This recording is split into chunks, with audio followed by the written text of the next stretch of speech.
What happens when a $69 million television contract is completely destroyed in a single 45-second live broadcast? Megyn Kelly is usually the one asking the tough questions, but one split-second live mistake turned the tables so fast her own producers couldn't believe it. You're about to see the exact moment she realized she'd gone too far, and the chilling text message she received just seconds later that confirmed her worst fear. Here is the one slip she wishes she could erase from the internet. To understand the sheer scale of this disaster, you have to look at what was on the line. In 2017, Megyn Kelly made one of the most talked-about career moves in modern television history, leaving her high-profile primetime slot at Fox News for a massive, record-breaking 3-year contract at NBC News. NBC was betting nearly $70 million that Kelly could successfully transition from fierce, politically charged journalism to a warm, morning talk show format. The network gave her the coveted 9 a.m. hour of The Today Show, rebranding it as Megyn Kelly Today. She was surrounded by a live studio audience, soft lighting, and high-energy segments designed to capture the hearts of daytime viewers. But the transition was rocky from the start. Ratings were struggling, and critics questioned whether a host known for grilling politicians could deliver the light-hearted daytime television that viewers craved. Megyn was under intense pressure to perform, with every single episode closely scrutinized by network executives who were starting to panic over their massive investment. It was Tuesday morning, October 23, 2018. The show was running a seemingly harmless roundtable discussion about Halloween costumes, featuring a panel of guests including Jenna Bush Hager, Jacob Soboroff, and Melissa Rivers. The conversation flowed naturally at first, focusing on what was appropriate and what was offensive for the upcoming holiday. But what her co-anchors and the production team in the control room didn't know was that a ticking time bomb was about to explode on national television, and the fuse was already lit. As the panel discussed dressing up for Halloween, the conversation turned to the controversy of white people altering their skin tone for costumes.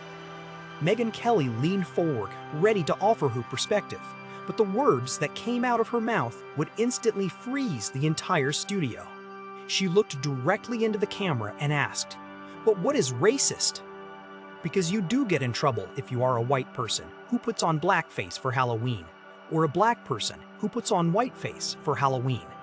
Back when I was a kid, that was okay, as long as you were dressing up as a character. The reaction in the studio was immediate. Heavy silence. Jenna Bush Hager and Jacob Soboroff looked visibly uncomfortable, offering no support as Megyn continued to dig her own grave. Then, the screen in the control room lit up. A high-ranking NBC executive sent a private, urgent text message straight to the executive producer's phone that read, "She just sank the ship.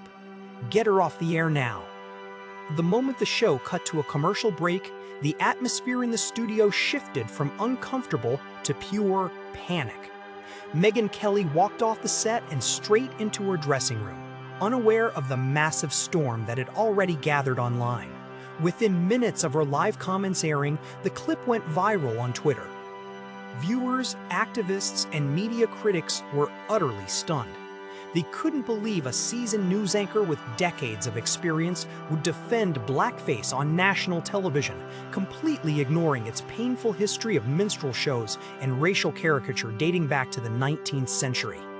As Megyn looked down at her own phone, she saw a barrage of notifications, missed calls, and a direct text from an internal ally warning her that NBC leadership was already holding an emergency crisis meeting. Her worst fear was confirmed. This wasn't just a bad segment that would blow over by tomorrow. This was a catastrophic threat to her career. But the nightmare was only getting started, because the absolute worst betrayal wasn't coming from the public. It was coming from inside her own network. While Megyn was sequestered in her office trying to figure out how to handle the fallout, her own colleagues at NBC were preparing to turn on her. The next morning, on the flagship Today Show broadcast, anchors Craig Melvin and Al Roker did not hold back. Craig Melvin publicly called her comments indefensible and racially insensitive. Al Roker, a beloved veteran of the network, delivered a powerful, emotional message directly to the viewers, stating that Megyn owed a much bigger apology to people of color across the country because blackface was designed specifically to demean and denigrate an entire race. Ask yourself this. If you were in Al Roker's position, would you have publicly called out your own colleague on live television, or would you have handled it behind closed doors? Share your theory in the comments right now. Seeing her own colleagues publicly distance themselves from her was a massive blow.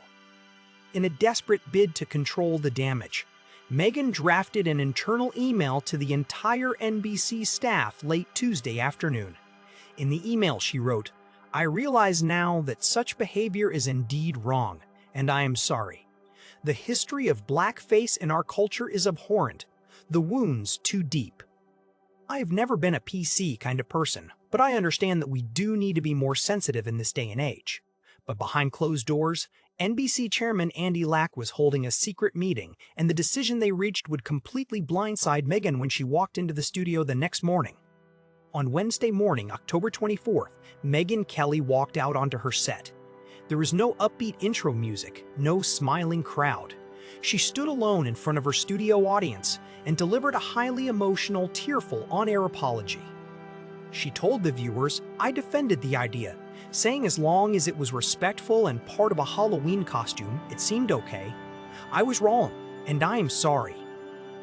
She acknowledged the history of minstrel shows and the deep pain they caused, hoping this public display of remorse would satisfy the public and save her show. But the apology was too little, too late. The damage was done, and the corporate gears at NBC were already turning.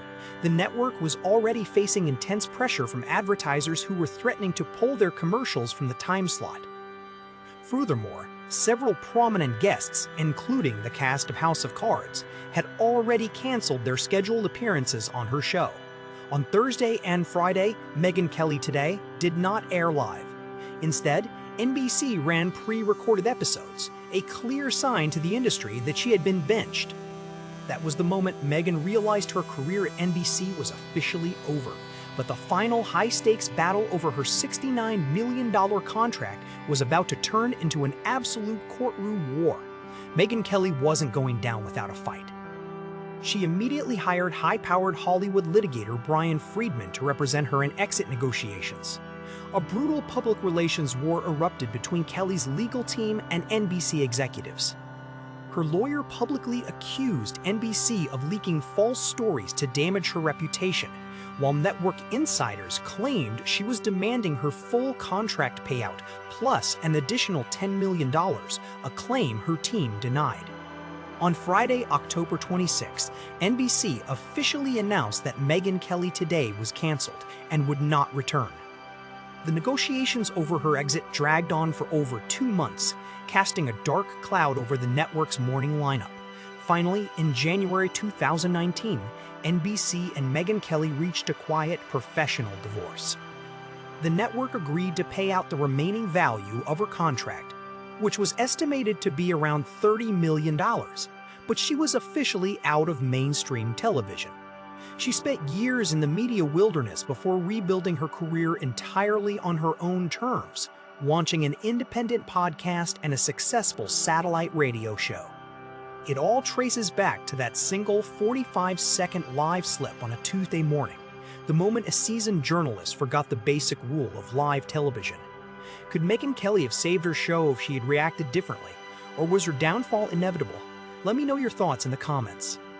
If you want to uncover more behind-the-scenes media secrets that the networks tried to hide, make sure to hit that subscribe button and check out our other deep dives on the channel.